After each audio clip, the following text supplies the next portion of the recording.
मैंने तुम समस्त को स्वागत कर मो यूट्यूब चैनल तो +2 सेकेंड ईयर आर्ट्स पिला तो कौन एमएल ओडिया तो ML Odia arts science commerce समस्ते तो 40 रु 50 शब्द मध्य आम लिखा 2 नंबर प्रश्न तो प्रबंध प्राबंधिक ना नहीं प्राबंधिक मेघ को किपरि स्वागत करछन्ति ना प्रबंध पुष्पप्रिय वर्षा वर्णन प्राबंधिक कृष्णचंद्र पाणिग्राही मेघर स्निग्ध कज्जल कांति कवि नयन जुगल को आनंद विभोर कर बातायन पथरे तार आगमनीर शुभ शंख बाजी उठुची तेणु से मेघ को स्वागत करी ताकू दूरबंध बोली कही तार शुभ आगमन पुष्पपुर मंगलमय मधुमय हेबा सह तार स्पर्श सजीव श्यामल हो उठे बोली कहिछन्ति। नेक्स्ट मेघर अपरूप कांति को देखी महाकवि कालिदासकर केउ प्रसंग प्राबंधिकଙ୍କର मने पड़ी जाइछि ना मेघर अपरूप उज्जवल कहना मेघर अपरूप उज्जवल को देखी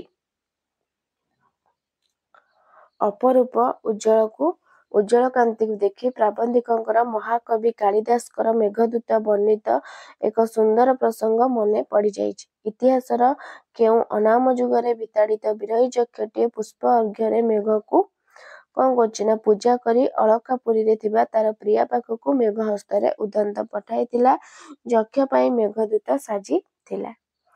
नेक्स्ट विरही यक्ष पाई किए दूत होइथिला एहा केउ ग्रंथरे वर्णित ना प्राबंधिक शुणिथिले जे इतिहासर केउ अनाम जुगर विताड़ित विरही यक्षटे मेघ को पुष्प अर्घ्य पूजा करी ता हस्ତରେ अलकापुरीर प्रिया पाखकू वार्ता पठाइथिले एहा महाकवि कालिदासकर रचित मेघदूत ग्रंथरे एक प्रसंग रूपे वर्णित जोंतरे मेघदूत भूमिका अवतीर्ण होइथिले। नेक्स्ट बारीबह को उत्कल पथरे गति करिया को प्राबंधिक काहीकि अनुरोध करथिले ना ग्रीष्म निधाग पीड़ित उत्कल रे जल भागरे हाहाकार पड़िथिला और जल बिना उत्कलवासी तथा उत्कल रे बसवास करुथिबा समग्र जीव जगत भीषण कष्ट भोग करुथिले तेणु पुष्पपुरर स्वकर्म सारी उत्कल पथरे गति करी उत्कल भूमिर जलवृष्टि करी उत्कल को सबुज श्यामल करने को बारीबह को प्राबंधिक अनुरोध करथिले। नेक्स्ट क्वेश्चन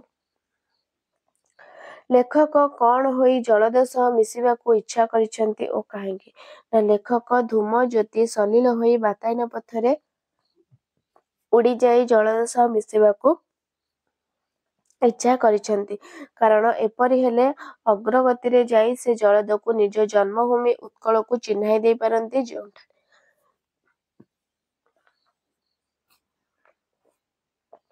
ଯେଉଁଠାରେ କି ଜଳ ବିନା ହାହାକାର ପଡ଼ିଛି ଓ ଜଳ ନ ପାଇ ସବୁଜ କେଦାର ହତଶ୍ରୀ ହୋଇ ଝାଉଁଳି ପଡ଼ିଛି।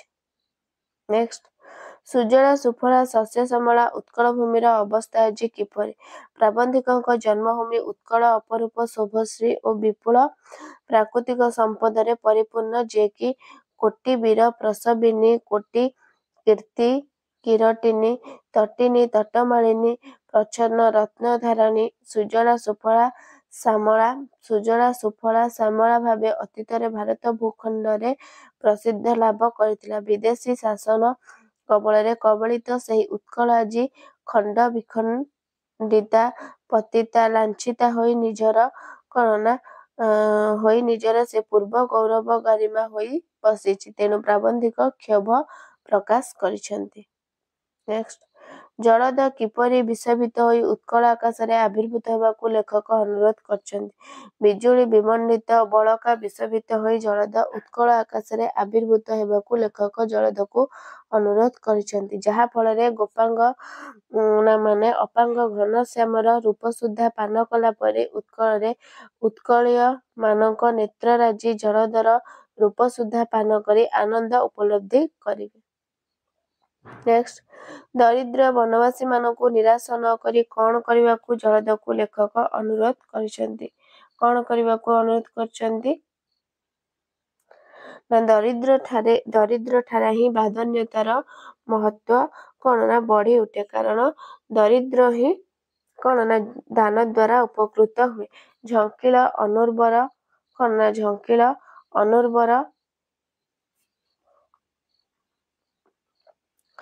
ଝଙ୍କିଳ ଅନୁର୍ବର ଉଚ୍ଚାବାଚ ଭୂମିରେ ଶାଳିଧନ୍ୟ ଉପୁଜୁଥିବା ସ୍ୱେଦଶକ୍ତି ଦରିଦ୍ର ବନବାସୀମାନଙ୍କୁ ନିରାଶ ନ କରି ତାହାର ବାଦାନ୍ୟତା ସେମାନଙ୍କଠାରେ ଆରମ୍ଭ କରିବାକୁ ଜଳଦକୁ ଲେଖକ ଅନୁରୋଧ କରିଛନ୍ତି। ନେକ୍ସଟ, ଶାଳିକ୍ଷେତ୍ର ଦେଖି ବନବାସୀମାନଙ୍କ ମନର ଆତଙ୍କକୁ ଲେଖକ କାହା ସହିତ ତୁଳନା କରିଛନ୍ତି?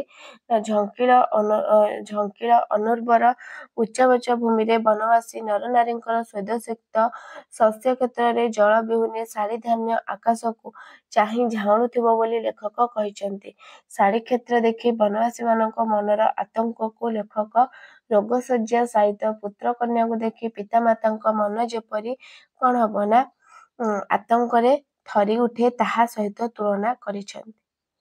ନେକ୍ସଟ, ଜଳଦ କିପରି ବନବାସୀମାନଙ୍କର ଗ୍ରାମର ସୀମା ଜାଣିପାରିବ ବୋଲି ପ୍ରବନ୍ଧକ କହିଛନ୍ତି? ନିଘଞ୍ଚ ବନଭୂମିରେ ସ୍ଥାନେ ସ୍ଥାନେ ବସବାସ କରୁଥିବା ବନବାସୀମାନଙ୍କର ବାସଭୂମି ଖୋଜି ପାଇବା ସହଜ ନୁହେଁ, କାରଣ ଏମାନଙ୍କ ବାସସ୍ଥଳୀ ବାହାରକୁ ଦୃଶ୍ୟମାନ ହୋଇ ନଥାଏ। ଗୋପାଳର ଗଳଘଣ୍ଟି ବା ଗୋପାଳର ବେଣୁଶୂନ୍ୟ ଶୁଣି ଓ କୁଟୀରରୁ ଉଦ୍ଗତ କୁଣ୍ଡଳୀଭୂତ ଧୂମ ଦେଖି ଜଳଦ ଗ୍ରାମର ସୀମା ଜାଣିପାରିବ ବୋଲି ପ୍ରବନ୍ଧକ କହିଛନ୍ତି। ନେକ୍ସଟ, ଜଳଧର ଭାଗ୍ୟରେ ଥିଲେ କେଉଁ କଥା ଆଖିରେ ପଡ଼ିଯିବ ବୋଲି ଲେଖକ କହିଛନ୍ତି? ଜଳଧର ଭାଗ୍ୟରେ ଥିଲେ ସଂକୀର୍ଣ୍ଣ ପଥରେ ଶ୍ରେଣୀବଦ୍ଧ ନରନାରୀଙ୍କ ପ୍ରଭାବଟିଏ ଆଖିରେ ପଡ଼ିଯିବ ବୋଲି ଲେଖକ କ'ଣ ନା କହିଛନ୍ତି। ଅଗ୍ରସର ନବଯୁବମାନଙ୍କ ବେଣୁଶୂନ୍ୟର ଅନୁକୃତିର ଲଳନା କଣ୍ଠରେ ଐକ୍ୟତାନିକ ଲଳିତ ସ୍ୱରରେ ବନଭୂମିକୁ ଭସାଇ ଏମାନେ ନିର୍ଝର ପରି ଗତି କରି ଚାଲୁଥିବେ ବୋଲି କୁହାଯାଇଛି। ନେକ୍ସଟ କ୍ୱେଶ୍ଚିନ୍, ବାରିବହ ଏ ସମସ୍ତ ତୋର ବାନ୍ଧବୀ କାହା ପ୍ରସଙ୍ଗରେ କୁହାଯାଇଛି? ନା ସଂକୀର୍ଣ୍ଣ ପଥରେ ନରନାରୀଙ୍କ ପ୍ରଭାବ ଅଗ୍ରସର ନବଯୁବମାନଙ୍କ ବେଣୁଶୂନ୍ୟର ଅନୁକୃତିର ଲଳନା କଣ୍ଠରେ ଐକ୍ୟତାନିକ ଲଳିତ ସ୍ୱରରେ ବନଭୂମିକୁ ଭସାଇ ନିର୍ଝର ପରି ଗତି କରୁଥିବ। ଏହି ବନବାସୀ ନାରୀମାନେ ସୁସ୍ଥ ସବଳ ଓ ସବଳିତ ତନୁଲତାରେ ବନ ପୁଷ୍ପଭରା ଗଭାର ଶୋଭା ଧାରଣ କରି ସଂକୀର୍ଣ୍ଣ ବନ୍ଧୁର କର୍କଶ ଓ ଉରଗ କୁଟିଳ ଗିରିପଥକୁ ହାସ୍ୟ ସଙ୍ଗୀତରେ ମୁଖର କରି ନିର୍ଝରିଣୀ ପରି ଗତି କରନ୍ତି। ସେହିମାନଙ୍କୁ ବାରିବହର ବାନ୍ଧବୀ ବୋଲି କୁହାଯାଇଛି। ନେକ୍ସଟ, ପ୍ରାବନ୍ଧିକ ଜଳଦକୁ ଅତି ପରିଚିତ ପରି ଗତି କରିବାକୁ କହିଛନ୍ତି କାହିଁକି? ନା ବନବାସୀ ନାରୀମାନେ ଜଳଦର ଗୁରୁ ଗମ୍ଭୀର ଗର୍ଜନରେ ଭୀତା ହୋଇ ଆଲିଙ୍ଗନ ପାଇଁ ପରପୁରୁଷ ପାଖକୁ ପଳାଇ ନ ଯାଇ ବନସ୍ପତି ପରି ନିର୍ବିକାର ଭାବେ ଶସ୍ୟକ୍ଷେତ୍ରରେ କର୍ମରତ ରହନ୍ତି। ତେଣୁ ଏମାନଙ୍କ ଆଡ଼କୁ ଅତି ପରିଚିତ ଭାବେ ଗତି କରିବାକୁ କବି ଜଳଦକୁ କହିଛନ୍ତି। ନଚେତ୍ ଅପରିଚିତ ବୋଲି ଜାଣିଲେ ଉଚ୍ଚ ହାସ୍ୟରେ ଏମାନେ ବନଭୂମିକୁ କମ୍ପାଇ ଦେବେ। ନେକ୍ସଟ, କ'ଣ ଶିଖିବା ପାଇଁ ସଭ୍ୟ ସମାଜ ଦିନେ ବନବାସୀମାନଙ୍କ ପାଖକୁ ଆସିବ ବୋଲି କୁହାଯାଇଛି? ନା ସ୍ୱେଦାର୍ଜିତ ଧନରେ ଉଦାର ପୋଷଣ, ସୁନ୍ଦର ସ୍ୱାସ୍ଥ୍ୟ, ନିର୍ମଳ ମନ ମାନବ ଜୀବନର ପରମ କାମ୍ୟ, ଯାହାକି ବନବାସୀମାନଙ୍କଠାରେ ପ୍ରତିଭାତ ହୋଇଥାଏ। ଯଦି ଜଗତରୁ କେବେ ତସ୍କରତା ଲୋପ ପାଏ ତେବେ ବନବାସୀମାନଙ୍କଠାରେ ପରିଲକ୍ଷିତ ହେଉଥିବା ଏହି ମାନବିକତା ଶିଖିବା ପାଇଁ ଦିନେ ସଭ୍ୟ ସମାଜ ଏମାନଙ୍କ ପାଖକୁ ଧାଇଁ ଆସିବ ବୋଲି ପ୍ରବନ୍ଧକ କହିଛନ୍ତି। ନେକ୍ସଟ, ଜଳଦକୁ ଅବିରତ ବାରିପାତ କରିବାକୁ ଲେଖକ କାହିଁକି ଅନୁରୋଧ କରିଛନ୍ତି? ନା ଜଳଦକୁ ଅବିରତ ବାରିପାତ କରିବାକୁ ଲେଖକ ଅନୁରୋଧ କରିଛନ୍ତି କାରଣ ବାରିପାତର ବନଭୂମି ଶ୍ୟାମଳ ଉଜ୍ଜ୍ୱଳ ହୋଇ ଉଠିବ। ଜଳଧର କୃପାରେ ଶାଳିକ୍ଷେତ୍ରର ନବ ନୀଳିମା ଖେଳି ବୁଲିବ। ନିର୍ଝରିଣୀ ଗିରି ଦରିରେ କ୍ରୀଡ଼ାରତ ବର୍ଷତରୀ ପରି ନାଚି ଉଠିବ।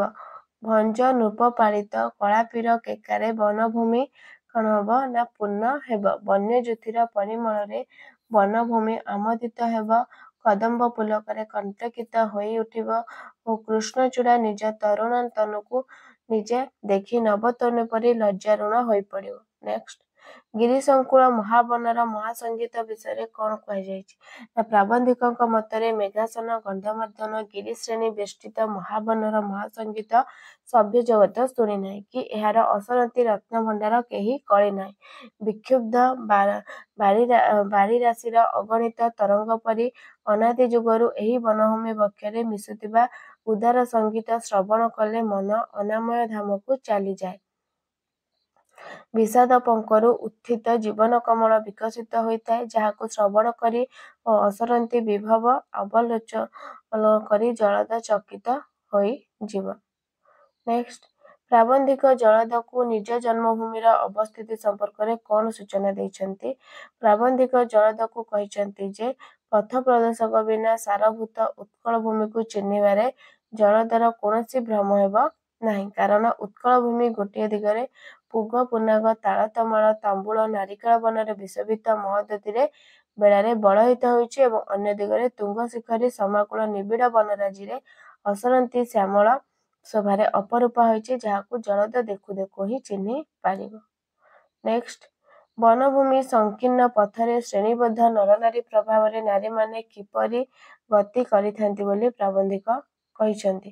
ବନଭୂମିର ସଂକୀର୍ଣ୍ଣ ପଥରେ କ'ଣ ନା ଶ୍ରେଣୀବଦ୍ଧ ନରନାରୀ ପ୍ରବାହରେ ଅଗ୍ରସର ନବଯୁବମାନଙ୍କ ବେଣୁଶୂନ୍ୟର ଅନୁକୃତିର ଲଳନାକଣ୍ଠର ଐକ୍ୟତାନିକ ଲଳିତ ସ୍ୱରରେ ବନଭୂମିକୁ ଭସାଇ ଏମାନେ ନିର୍ଝର ପରି ଗତି କରିଥାନ୍ତି। ଏହି ନାରୀମାନେ କୁଜିହଂସ ପରି କିମ୍ବା ମଦଳାସ ହୋଇ ମାତଙ୍ଗିନୀ ପରି ଚାଲନ୍ତି ନାହିଁ କିମ୍ବା କୁସୁମ କୋମଳ ପଦରେ ଅଳଙ୍କତ ବୋଳନ୍ତି ନାହିଁ କି ଜବାଧାରରେ ରକ୍ତରାବ ରଞ୍ଜନ୍ତି ନାହିଁ, ବରଂ ସୁସ୍ଥ ସବଳ ସବଳିତ ତନୁଲତାରେ ବନପୁଷ୍ପହାର ଗଭାର ଶୋଭା କ'ଣ ନା ଧାରଣ କରି ଗିରିପଥକୁ ହାସ୍ୟ ସଙ୍ଗୀତର ମୁଖର କରି ନିର୍ଝର କରିପରି ଚାଲନ୍ତି।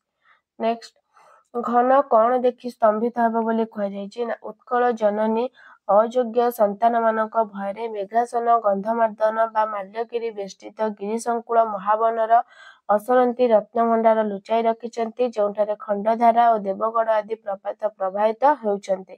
ତେଣୁ ଉତ୍କଳବାସୀ ଭାଗୀରଥୀ ତୀରରେ ବସି ପିପାସୀ, ରତ୍ନସ୍ତୂପରେ ବସି ଉପବାସୀ ହେଉଥିବ ବୋଲି ଦେଖି ଘନ ସ୍ତମ୍ଭିତ ହୋଇଯିବ ବୋଲି କୁହାଯାଇଛି। ତ ନେକ୍ସଟ, ମହାନଦୀ ସମ୍ପର୍କରେ ପ୍ରବନ୍ଧରେ କ'ଣ କୁହାଯାଇଛି? ନା ମେଘାସନ ଗନ୍ଧମାର୍ଦ୍ଦନ ଗିରିସେନ ବେଷ୍ଟିତ ମହାବନରୁ ଘନ ପଶ୍ଚିମାଭିମୁଖୀରେ ଗତି କଲେ ସୂକ୍ଷ୍ମଶାଳୀର ଗନ୍ତାଘର ସମ୍ବଲପୁର ପଦାର୍ପଣ କରିବ, ଯେଉଁଠାରେ କି ମହାନଦୀ ପ୍ରବାହିତ ହେଉଛି। ତନ୍ମୀ ମହାନଦୀ ଏଠାରେ ଉପଳ ଶଯ୍ୟାରେ ଯାଉ ଯାଉ ତୀରଦେଶରେ ସ୍ୱର୍ଣ୍ଣରେଣୁ ଢାଳି ଦିଏ ଓ ନରନାରୀଙ୍କ ଦେହରେ ନବଲାବଣ୍ୟ ଖେଳାଇ ଦେଇ ସେମାନଙ୍କ ମନରୁ ବିଷାଦ କାଳିମା ଦୂରେଇ ଦେଇ।